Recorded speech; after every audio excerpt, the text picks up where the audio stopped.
Hello friends, मैं विकास शाक्या और आज हम डिस्कस करने जा रहे हैं second part of medieval history, जिसमें मैंने सल्तनत काल से शुरू किया था। तो सल्तनत काल में कल हम डिस्कस कर रहे थे कि किस तरह थे जो सल्तनत काल के सुल्तान थे, उनके समय में जो सामाजिक व्यवस्था हुआ करती थी वो कैसी होती थी।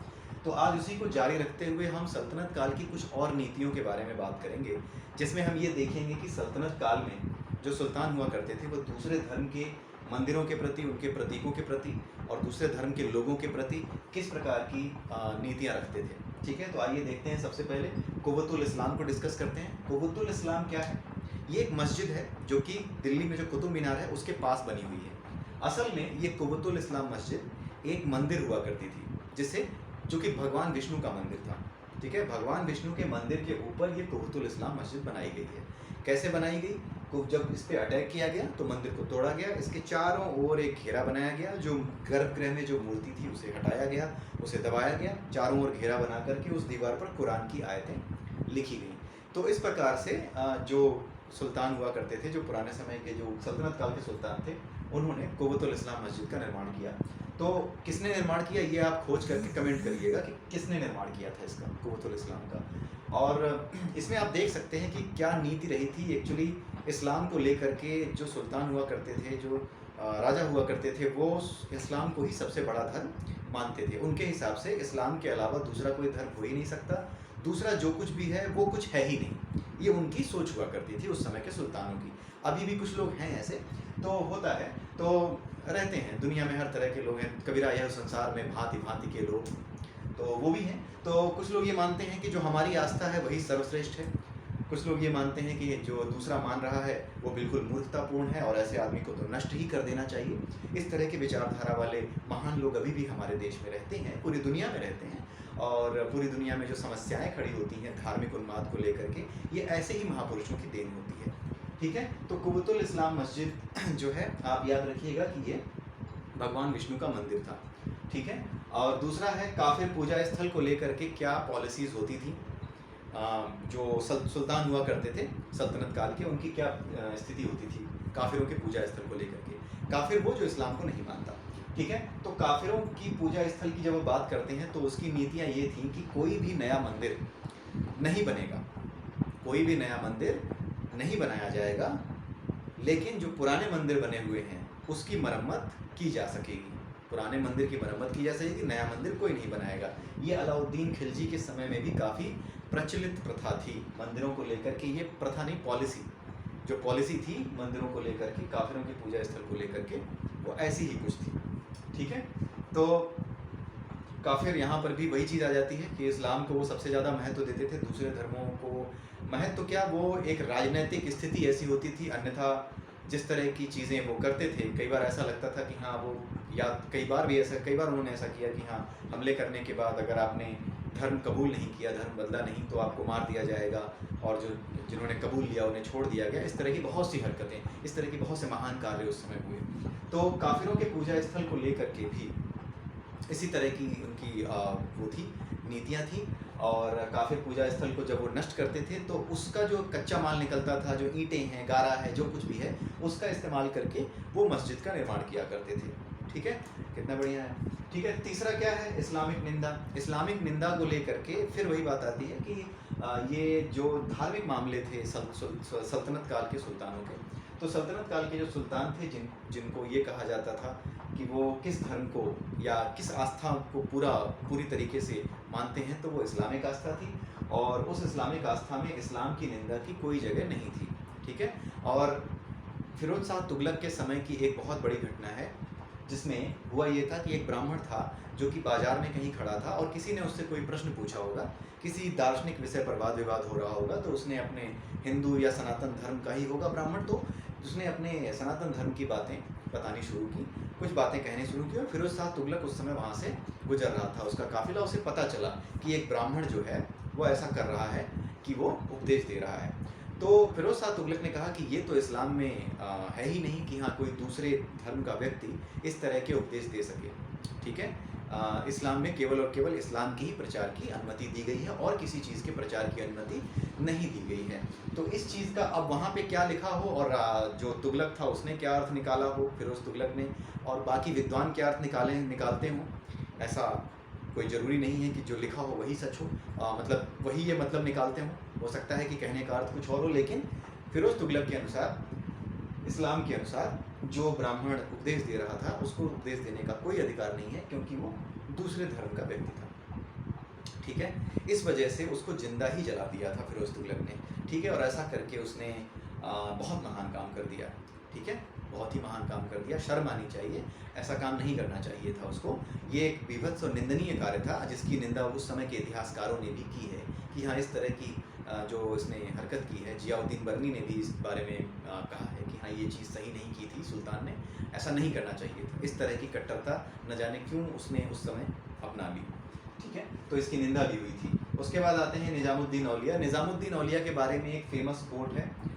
श्री निज़ामुद्दीन औलिया ये कहा करते थे कि जो आपका वो है इस्लाम है, हिंदू जो है वो ये जानता है कि इस्लाम सर्वश्रेष्ठ धर्म है, लेकिन फिर भी हिंदू उसे अपनाना नहीं चाहता। तो ये बात निज़ामुद्दीन औलिया ने कही थी। तो निज़ामुद्दीन औलिया का ये स्टेटमेंट याद रखिएगा, कई बार परीक्षा में ये पूछा जाता था। ठीक है, पूछा जा चुका है कई बार। ठीक है, कुछ बार कभी कभी आया हुआ है ये, तो इसलिए याद रखिएगा। निज़ामुद्दीन औलिया दिल्ली के शेख थे, यहाँ पे संत थे, विद्वान थे ये। ठीक है, उसके बाद बारी आती है कि क्या हिंदुओं पे बल प्रयोग चलता था, किसी तरीके से उनको डराना धमकाना चल पाता था? नहीं। क्यों? क्योंकि कल ही हमने डिस्कस किया था कि इल्तुतमिश के समय में कुछ उलेमा जो थे वो गए थे इल्तुतमिश से ये कहने कि आप जो है एक काम करिए कि हिंदुओं के सामने दो ऑप्शन रखिए, या तो वो इस्लाम अपना लें या फिर मृत्यु को स्वीकार कर लें।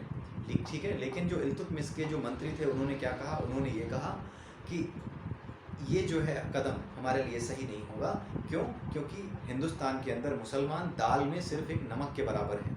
जो हिंदू हैं उनकी जनता बहुत बड़ी, उनकी जो संख्या है बहुत ज़्यादा है, और उनका जो संस्कृति है उसका विस्तार बहुत बड़ा है। तो इसलिए उनके साथ मिलजुल करके, जहाँ पर बल प्रयोग हो सके बस वहीं पर करके, उनके साथ मिलजुल करके राजनीतिक रूप से जो कुछ भी सही हो उसको मिला जुला करके जब हम काम करेंगे तभी हम यहाँ राज कर पाएंगे। ठीक है, तो राजनीतिक दृष्टिकोण से ये चीज़ें सही नहीं थी, इसलिए हिंदुओं पर बल प्रयोग का असर ज़्यादा नहीं हुआ। ठीक है, ये क्वेश्चन कई बार आता है रिटन में कि हिंदुओं पर क्या बल प्रयोग किया था इस्लाम को लेकर के, या धर्म की कट्टरता को लेकर के क्या किसी प्रकार का बल प्रयोग हुआ?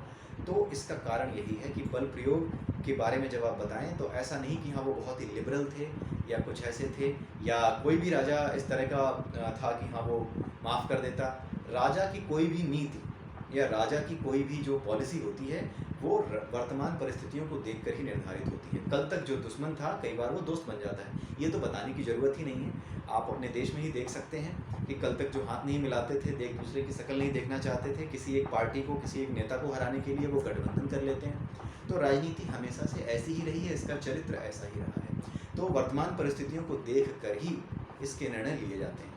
तो उन्हीं में से एक ये निर्णय लिया गया था कि हिंदुओं पर बल प्रयोग कम से कम किया जाएगा, जहाँ ज़रूरत हो वहीं किया जाएगा, जहाँ मौका लगे वहाँ पे होगा।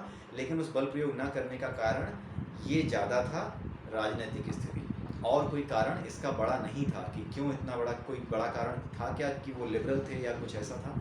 लिबरल तो थे, बहुत से ऐसे भी थे जो लिबरल थे, जिन्होंने काफ़ी मंदिरों को बनवाने में और गुरुद्वारों को बनवाने में बहुत से पैसे दिए, बहुत सा धन दिया।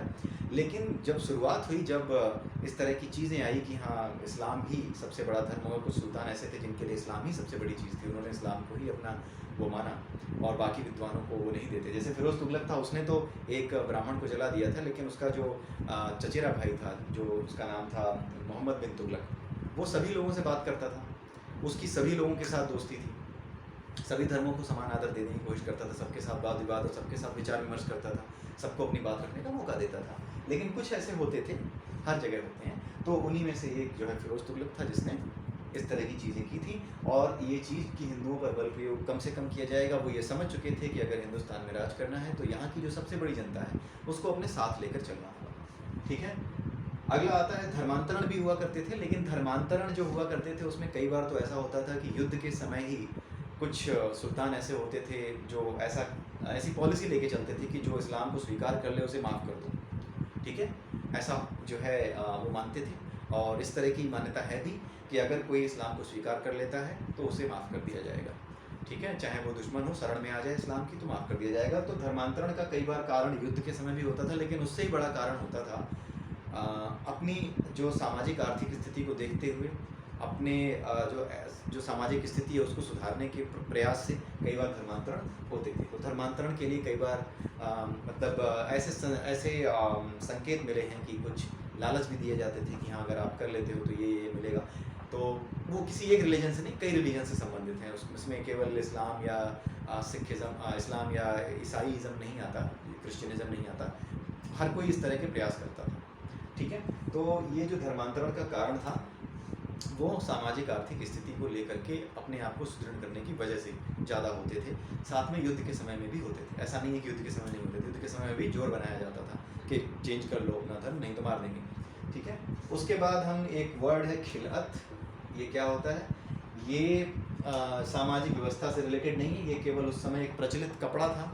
जैसे आपने देखा होगा कि जब भी किसी जब भी कोई बड़ी इवेंट होती है जहाँ पर कोई बहुत बड़ा आदमी बुलाया गया होता है, कोई बड़ा संत बुलाया जाता है या किसी बड़े वक्ता को बुलाया जाता है, तो उसको सम्मान के रूप में एक कपड़ा भेंट किया जाता है, उसे शॉल दी जाती है या कोई मफलर दिया जाता है। तो इसी तरह का एक कपड़ा जो होता था सम्मान सूचक वस्त्र, उसको कहते थे खिलअत, ठीक है। खिलअत नाम का कपड़ा होता था और ये शाही कारखाने में बनता था, जहाँ पे हरम में रहने वाली औरतों का सामान बनता था, जहाँ पे साज सज्जा के, राजा के साथ सज्जा के, सुल्तान के साथ सज्जा के सामान बनते थे वो, और साथ में ऐसा कपड़ा जो सम्मान के लिए दूसरों को भेंट किया जा सके, उसका, जिसको खिलअत कहते थे, उसका भी निर्माण उन्हीं शाही कारखानों में होता था। तो आप ये देख लीजिएगा, खिलअत आप याद रखिएगा, खिलअत बहुत इंपॉर्टेंट है, कुव्वतुल इस्लाम बहुत इंपॉर्टेंट है। और इसमें और कुछ ज़्यादा निजामुद्दीन औलिया के बारे में जो मैंने बताया कि उन्होंने ऐसा कहा था कि हिंदू जानते हैं कि इस्लाम एक सच्चा धर्म है, फिर भी वो उसे स्वीकार नहीं करते। ये उनकी अपनी सोच थी, उन्हें पता नहीं ऐसा क्यों लगता था। तो उसमें मैं कोई टिप्पणी नहीं कर सकता, लेकिन हाँ क्यों लगता था आई डोंट नो। तो उनका ये कहना था, इसको आप याद रखिएगा, उन्होंने ऐसा कहा था निजामुद्दीन औलिया। तो आज के लिए इतना ही, कल हम कुछ और नए टॉपिक्स के साथ आएंगे, तब तक के लिए हैव अ नाइस डे।